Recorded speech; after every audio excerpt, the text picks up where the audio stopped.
ለእባብ እንኳን የሚራሩ እናያለን። እና አቡነ በጸሎተ ሚካኤል እናያቸው።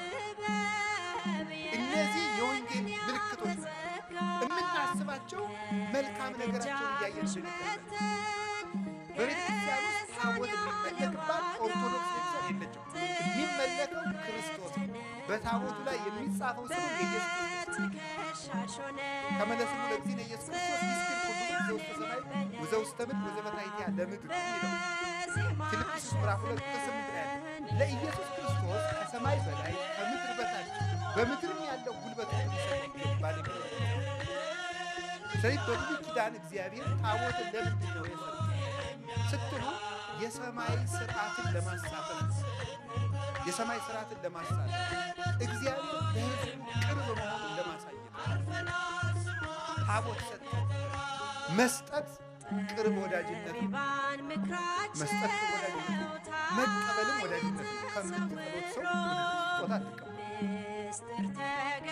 ዕቃ ከመቀበል ልብን መቀበል፣ ዕቃን ከመስጠትም ልብን መስጠት። ስለዚህ መስጠትና መቀበል የፍቅር ምልክት ነው። እግዚአብሔር ታቦት ሰጠ።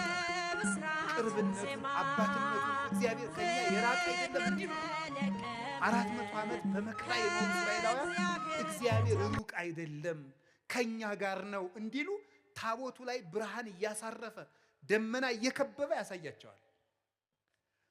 በታቦቱ ደግሞ በግ እያረዳችሁ አቅርቡልኝ፣ ርግብ አቅርቡልኝ፣ የበግ ደም የፍየል ደም አምጡልኝ ይላቸዋል። እግዚአብሔር የፍየል ደም፣ የበግ ደም፣ የወይፈን ደም፣ የኮርባ ደም፣ የርግብ ደም ርቦት፣ ስንዴ ርቦት፣ ወይን ርቦት ጠምቶት አይደለም አቅርቡ የሚለው። ምን ማለት ነው? አንድ ሰው አንዲት ድሃ ለአንድ ንጉሥ እችን እንደው ቅመስልኝ ብትለው ንጉሱ ቢቀበላት ምን ያህል ደግ ንጉሥ ነው፣ የድሃይቱን ገንዘብ ተቀበለ ተብሎ ይደነቃል። እግዚአብሔር ይሄን አምጡልኝ የሚለው ደግነቱን እንደሚወደን ለመግለጥ ነው።